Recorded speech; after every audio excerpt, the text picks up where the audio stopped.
linear equation into variable.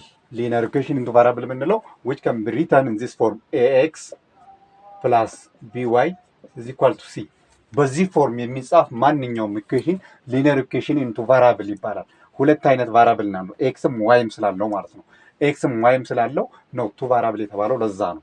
ስለዚህ ብዙውን ጊዜ አሁን የነዚህን ኤክስ እና የዋይን ዋጋ ስንፈልግ እንደዚህ ሆኖ አሁን ይሄ ብቻውን ቢሰጠን በኤግዛምፕል መጻፍ እንችላለን ማለት ነው። አሁን በዚህ ይችኛዋ ኤ ቢ ሲ ኮንስታንት ነምበር ናቸው ማለት ነው። ቫሊዩ ወይም ቫራብል ይሄኛው ነው ማለት ነው።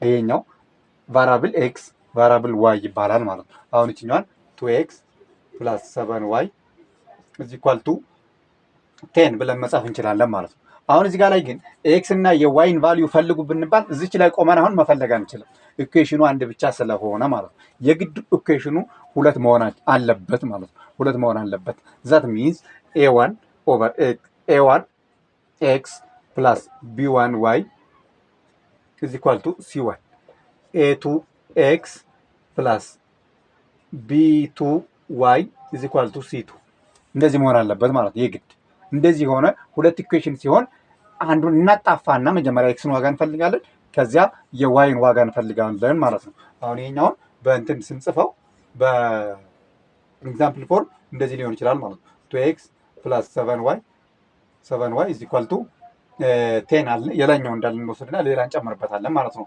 7x ፕላስ 3y is equal to 13 እንደዚህ አድርገን መጻፍ እንችላለን ማለት ነው። አሁን ዋናው ትልቁ ሜን ፖይንት ምንድነው? ሊኒየር ኢኩዌሽን ኢንቱ ቫራብል ማለት ምን ማለት ነው? ሁለት ቫራብል ያለው ማለት ነው።